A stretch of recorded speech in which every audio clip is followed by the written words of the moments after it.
Hey viewers, welcome to another game of Casual Pro Gamer. Today we're doing a Galio game, and Galio is played by the son of Odin. So he's been sending me some replays, and we're going to do Galio out of that. Unfortunately, yeah, he sent his other replays just before everything crashed. By the way, this is Izzy, for those of you who don't know her. She's one of my 4 cats. And yeah, she came to visit me just before I started this, so she's still here. She will go away halfway through or so, but yeah, that's always the case. Anyway, yeah, he sent me some replays just before everything crashed, because, well, League of Legends got remade, and, well, the LoL replay guys, they didn't actually, well, repair it properly. So all of those replays are gone, which means that yeah, I am looking for new ones. So if you have a replay that is interesting or nice or whatever, as long as it's a game worth watching, just yeah, send me an email with it. If you want to know how and such, just go to my channel page, which is youtube.com/casualprogamer, and just watch the video that's there. It explains everything. It gives you my email address, which is casualprogamer@hotmail.com, for those of you who don't know. It also explains everything on how to record replays, on how to title them so I can actually find them, and every such thing. By the way, we do have Lysandra here. She will become free in, well, a little bit, so I'm assuming I will receive a gameplay from her by then. Because I do know that, yeah, most people don't like to buy the champions when they're still expensive. And I do understand that. So I totally understand that. Because I definitely don't like buying champions for a higher price than I need to. So, yeah, as long as they're like twice the price, why would I buy them at all? Well, they're not twice the price, I guess, but still. Yeah, there's really no reason for me to buy them then. I can wait for a few more weeks. I've waited for so long for that champion that I might actually be able to wait a little longer. Anyhow, we are going to follow Galio, which is of course a very tanky champion. You can build him with some AP. We see the Doran's Ring here, for example. But normally he's built very tanky. Because of the ultimate, he's played around the ultimate basically. And he's played in mid lane on Summoner's Rift. Yeah, I kind of thought this would be a Summoner's Rift game. But then I was pleasantly surprised to see that it was a 3 versus 3. Which is excellent, because I like Summoner's Rift, but I do like this map better.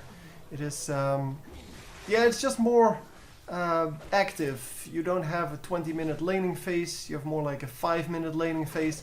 And even in the laning phase, as you can see, there is a lot of harassment going off. Plus, of course, you have this this activity between the 2 lanes, which is just awesome. So I don't know what she's going to do. I don't really know her skills anymore. I did look them up at some point, but I didn't expect her to be in this game because I haven't seen her yet. So this is the first game I actually see her, and yeah, she does seem awesome, or she did seem awesome. I do know she can teleport to that claw thing, but that's about all I know, or I remember. And of course she has a lot to do with ice, because that is kind of what she does. And she's going to make it out, no problem. So could have used that. I'm assuming she could have used that to get out of there. Yeah, are you going to try to recapture the altar, or what? Anyhow, yeah, both teams have an altar now. And we will have to see if they at some point actually capture each other's altar, so that they get well, big advantage out of that, because it's a pretty big advantage. The 3 gold per kill and mana regen, yeah, that's nice. It should be on the map anyway, more mana regen, because, well, you get a more active map if you have more mana regen in general. So as a global thing. And of course, if you don't, then people are going to run out of skills, and that is no good. Yeah, you definitely don't want that. And oh, are we going to make... Oh wow, he gets out at very low health. And actually, wow, healed up a little bit with some kind of skill. I don't know. He healed up a little bit. Maybe that was just the global healing and that just switched between two blocks or something like that. Yeah, we are going to lose this guy, I think. No, he actually stayed alive. Wow, that was more than lucky. That was insanely lucky. But anyhow, it seems that Elisa wants to come back into the top lane, but she's not going to do it through that alley here, because that would be ridiculous. So Rengar, yeah, he gets tagged up quite heavily, and now we have Galio just free farming, which is good. I mean, that's exactly what he likes. Galio, of course, farms mostly with his skills, because, well, he is a melee champion and a melee AP carry. Well, not actually carry, but melee AP character. So, yeah, he does have some trouble with that. He has some trouble with, well, last hitting in general, but, well, since he is built pretty tanky most of the time, and he can spam his skills pretty nicely with something like the Chalice of Harmony, it should not be a problem. Chalice of Harmony, of course, an excellent thing because you get magic resist out of it, which transforms into AP, and you also just get the mana regen out of it, and of course the magic resist itself. So it is a very efficient item on him, and it is definitely an item that is a must-have. So obviously you can now upgrade it so it becomes even better. But even before you could upgrade it, it was the standard item to get on this champion. And it still will be. I mean, there's no reason why that will change at any point. So Galio normally goes for the tanky AP items with lots of magic resist. But if a team is like this with a lot of AD in it, well, I guess all AD in it. Let me show you the items. Yeah, it's all AD here in the bottom lane, but obviously the Elisa is going to build some AP. But yeah, if you go up against that kind of a team, you may want to go, no, you definitely want to go for armor as well. And she is going to teleport over here, and oh, he did get caught.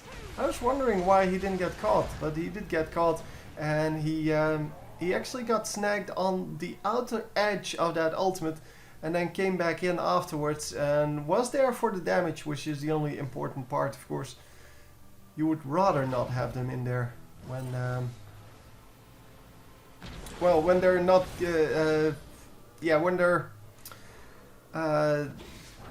when you're channeling that, you really don't want enemies to be there, because in general, when enemies are there, you take damage, and you don't want to take damage. Well, no, that's not true. You do want to take damage because you actually get 5% of the damage that he took. You actually do as damage, but in general, you would rather not take damage than take damage, especially in the beginning. And we are still in the beginning of the game because we're only level 7. So yeah. Anyhow, we are now, let's see, 2-0 already. Wow, impressive. So 2-0, and yeah, the 0 and 2 here on Nocturne. The enemy team hasn't managed to land any kills yet, even though they've been ganking our Ice Mage here quite a bit. And they are now going to finally do it. Finally they pick up a kill. But they are going to take quite a bit of damage. No! Shaco! Why not come in through here? Ah. That was a little bit of fail there. Yeah, well. I guess he has one of the new items, yeah. The Spectral Lantern, which allows you to scout around on this map, which is really important. Oh, is he? No, it's still alive. Wow. Holy crap. That was so lucky. Yeah, he did get out of there, no problem. Of course, he wasn't even low enough to die there. No, not at all. That was so close. Yeah, that was very close. But he did manage to get out of that, and 2-0 and 1 now. Because, well, the kill was made. So it is 3-1 in the score line. And wow, it seems that this is very large. Let me see if I can actually tune that down a little bit. That's better. If it's too small, let me know. Otherwise, I'm going to keep it like this. Yeah, the items are pretty small, but you should be able to see them. Well, when I have them up. But you should be able to see which item is which, because most people, they do know all of the items by heart. So they do know if there's a picture up, which item that it is. And a very nice kill there. Once again, the Galio ultimate resulting in a kill, because the Galio ultimate is kind of made for that. It is made to grab kills on people that are, well, either grouped up or just low in general.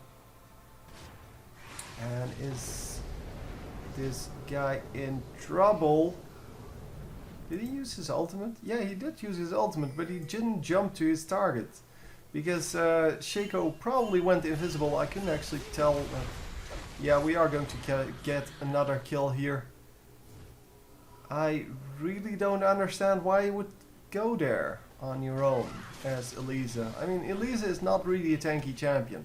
She can, of course, build tanky crap, but that is a whole different matter. In itself, she's not very able to do anything. Well, no, she's not able to do anything on her own. Unless it's a 1 versus 1, and then she's pretty capable, but yeah. Anyhow, we have Rengar coming in to teleport away, and now it's a 3 versus 1. The Lissandra needs to get out of there, and she is going to get out of there, no problem. However, Rengar has to run out as well, and both he and Nocturne are very low. Finally time to capture this then. It would be nice to actually have that, because as I said, it is a pretty major buff that you get from this. And there we go, Elisa on the prowl. Not only Nidalee can do that. Nah. So we do get the 10% extra attack damage and ability power, and that is 10%.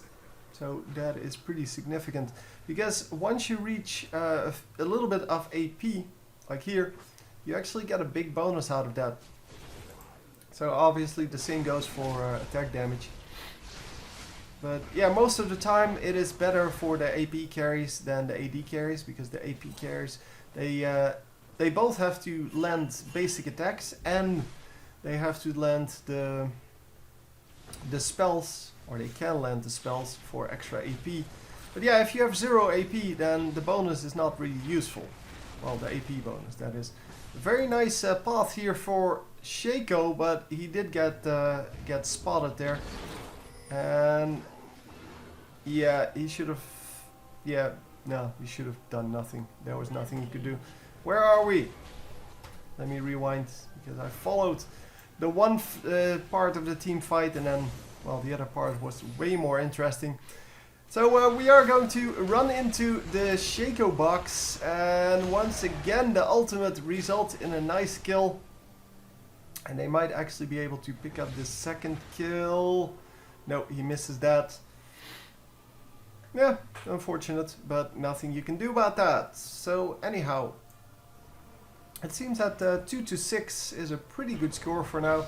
By the way, the 3 versus 3 is not over until it's really over. It's kind of like, well,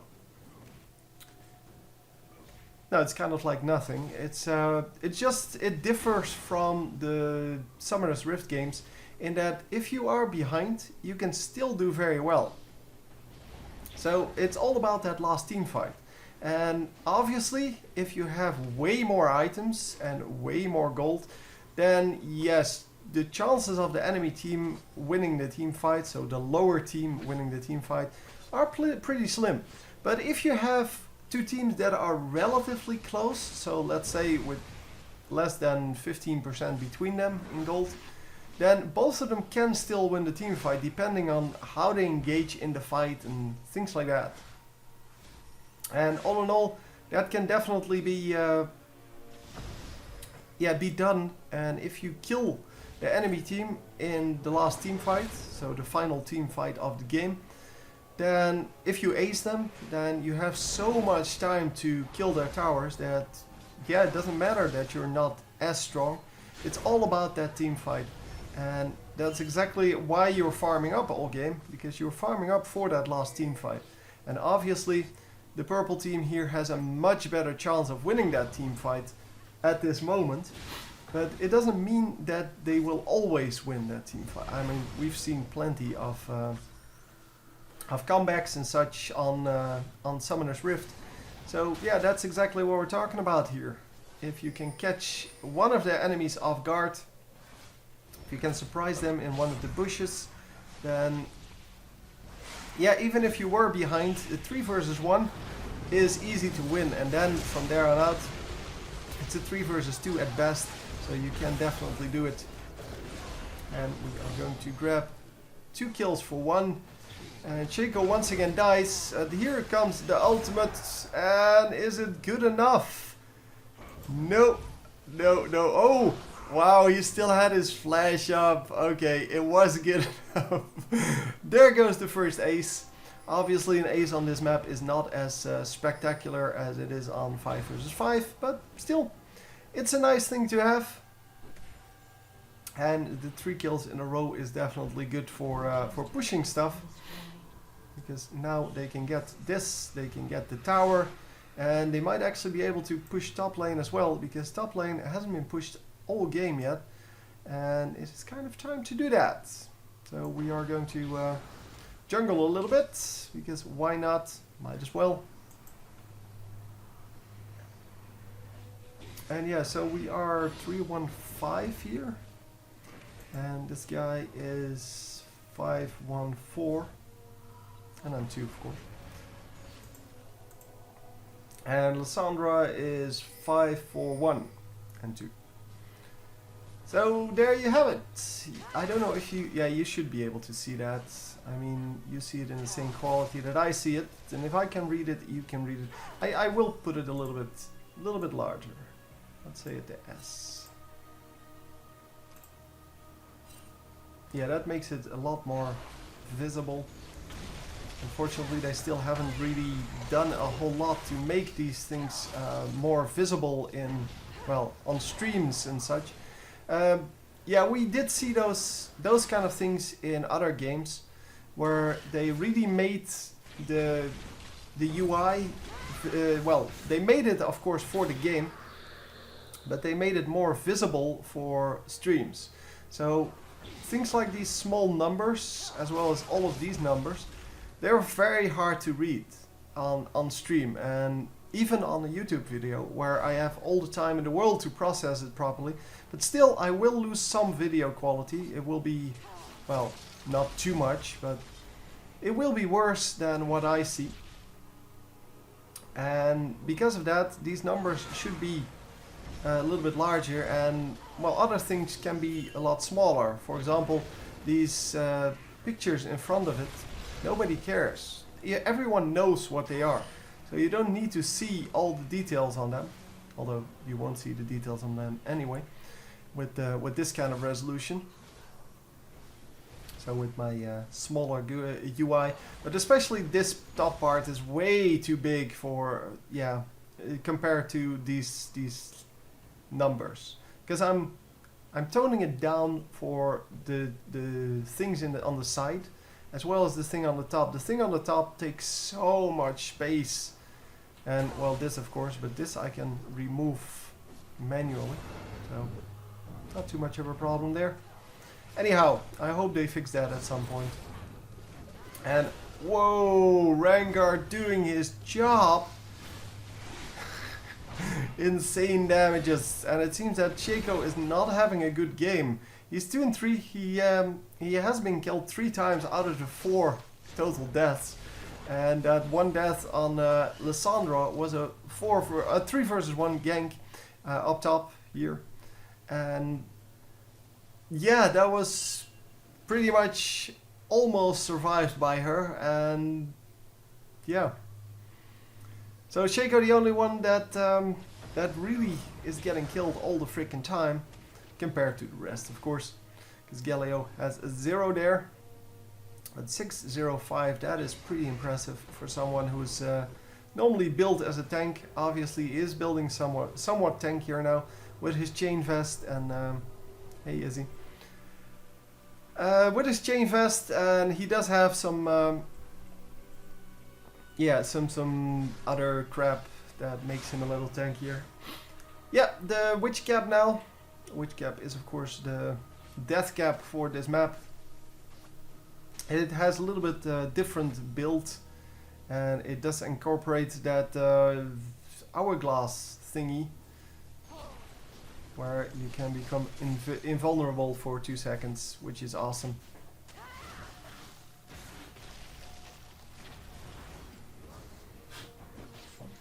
Izzy wants some food. So I'm going to put it to directed camera for a moment.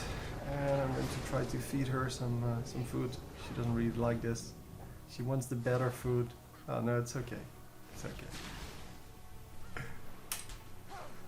okay. Sure, put it all on my keyboard. 'Cause that will work. Anyhow, Shaco is going to get out of this one this time. And well, they just did a little bit of damage. But not an actual kill yet. And that means that we're going to go bottom lane, we're going to push that, and we're going to try to surprise them at a later stage. Because tower diving, yeah, it is wise if you're super tanky, so if you're in the late game and you're fed and blah blah blah blah blah. But it's not very wise against champions like, yeah, like Rengar, who have a lot of HP and are just really hard to kill, because they also have that invisibility. And that makes it just really hard to do that. So Izzy, you done? Okay, I'm just going to put it over here. It's not for you anymore. Anyhow, I'm getting so distracted by all kinds of random crap. But that doesn't matter to most of you, hopefully, because, well, if you want to see serious games, go watch a stream or something like that. This is just for the funs of it. And yes, my real life does interfere sometimes with my commentaries, but yeah, it's okay, I guess.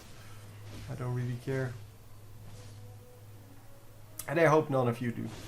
So at least you get to see my cats every now and then. And Izzy is not on camera a lot. Rose is on camera a lot.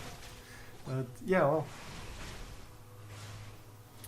Anyhow, we're going to fast forward a little bit, because it is kind of getting a little bit boring to watch them poke and poke and poke and poke and poke and nobody gets killed. So Rengar once again gets tagged up, but is going to make it out no problem, because that is kind of how this map works. This map is not really a map where you, well, where it's hard to get away, especially if you're a little bit tankier. And Shaco, yeah, he used to be the man to beat on this map, and nowadays, yeah, not so much anymore. I mean, he's still good on this map, but because there are so many tankier champions that do more damage, so kind of the assassins, he kind of becomes a little bit useless. Because he is kind of one of the weaker assassins. He is still an assassin, obviously. Because, well, he does a lot of damage. He has the stealth, and, well, he has extra movement speed, blah blah. Well, the jump, I guess. Which, yeah, on the old Twisted Treeline, it made him super powerful. But on the new one, it's kind of, yeah, it doesn't matter too much. There are too many pathways through the jungle to actually escape. because that was it. On the old one, you had very limited movement around the map. For example, this here would have been cut off, so you would have like one jungle path, and it would run all the way through the jungle with one entrance, well, I guess two, in the middle. But if you jumped over a wall, people couldn't follow you anymore. On this map now, not so much. So Shaco, yeah, he's just no longer a very good champion on this map. But as I said, he's still a reasonable champion on his own, so he can still do crap. It's just that he's not exceptionally good anymore. Galio, on the other hand, I've never seen on this map. Well, on by this map I mean the general Twisted Treeline, because I don't think even on the old one I've seen it. No, don't walk in the bushes! He's going to jump on you! Yeah, Shaco should have just gone to the bottom lane. Could have avoided that kill pretty easily. But because he went through the bush, the Rengar got a free jump off. And of course, free jumps are never something you want to give away, because, well, that's what makes him so powerful at chasing people, those jumps. So we are going to heal up, and the blue turret goes down. That was kind of obvious. I don't know why we're stuck on this guy now. Oh, we aren't. Okay. We were kind of stuck on that guy, but only a little bit.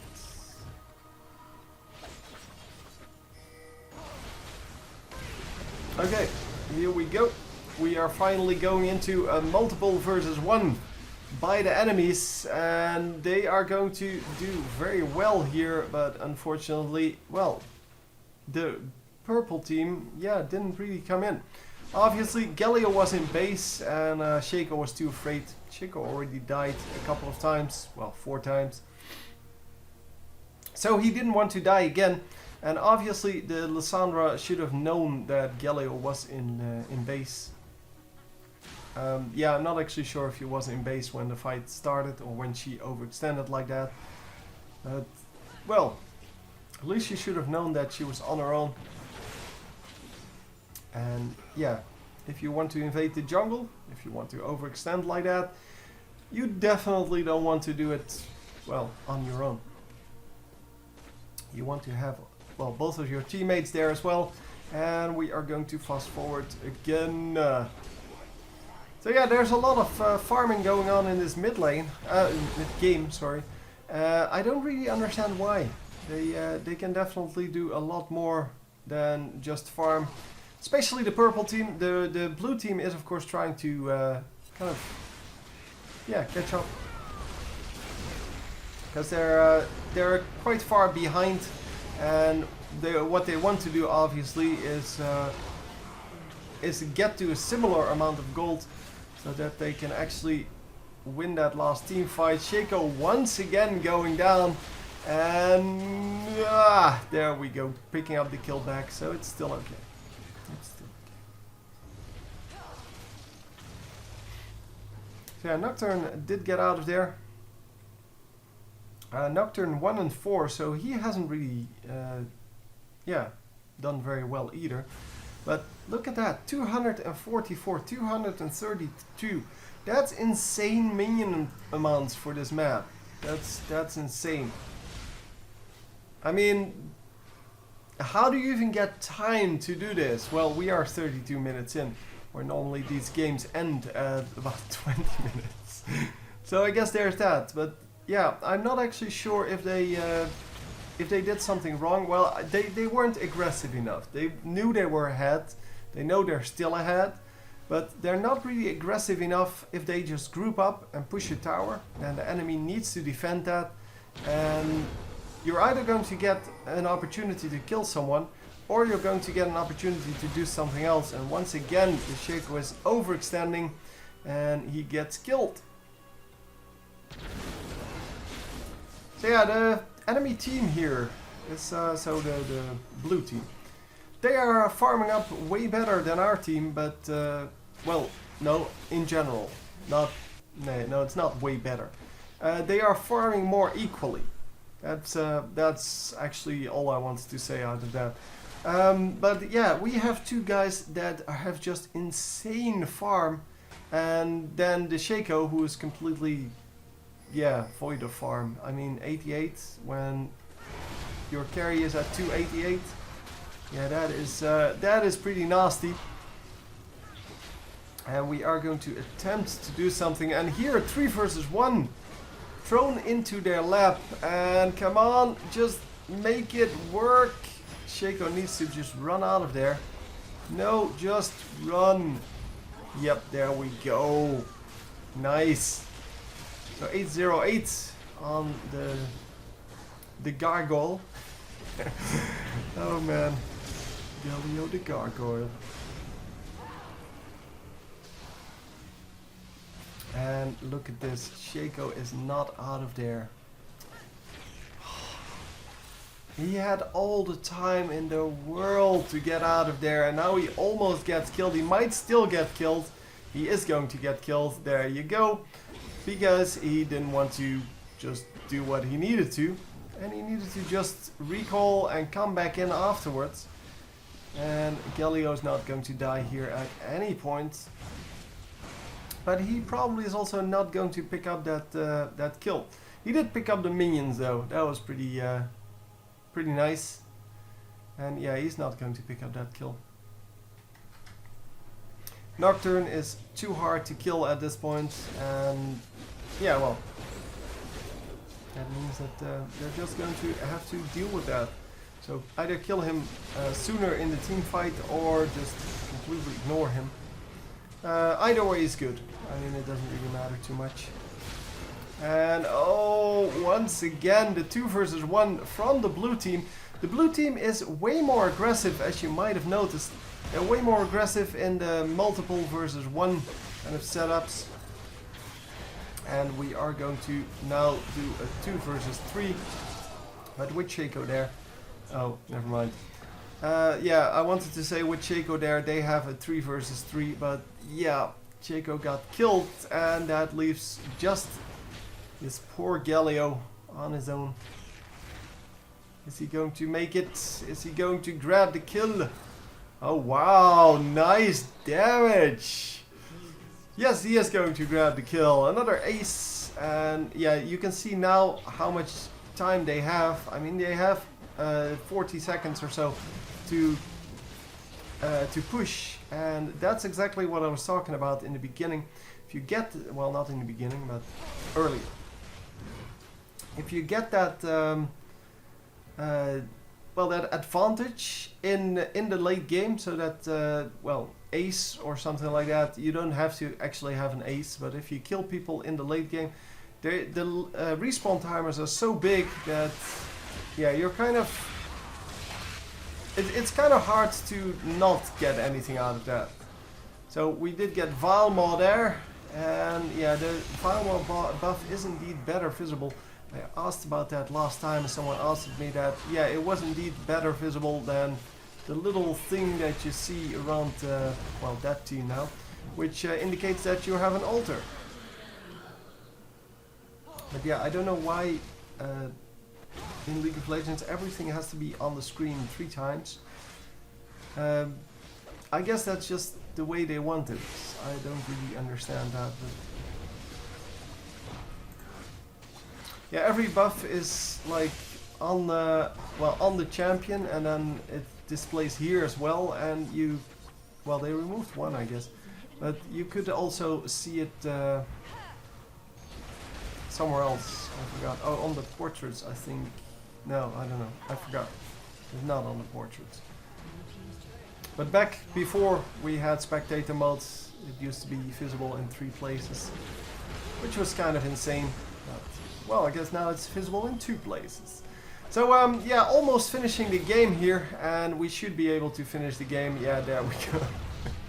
Lysandra just saying, yeah, screw this, this is over. And getting the kill on the Nexus pretty easily. 11, 0 and 11, that is a very respectable score. Has almost the same amount of kills as the entire enemy team combined. And yeah, just a very easy victory. They yeah, they kind of got an early lead and built on that to, well, make it almost a 2-for-1 trade in kills. If they killed this guy, which was not very hard to do at 300 health, they would have had a 1-for-2 trade in their kills. So very nicely played. Hope you enjoyed, and I will see you next time. GG.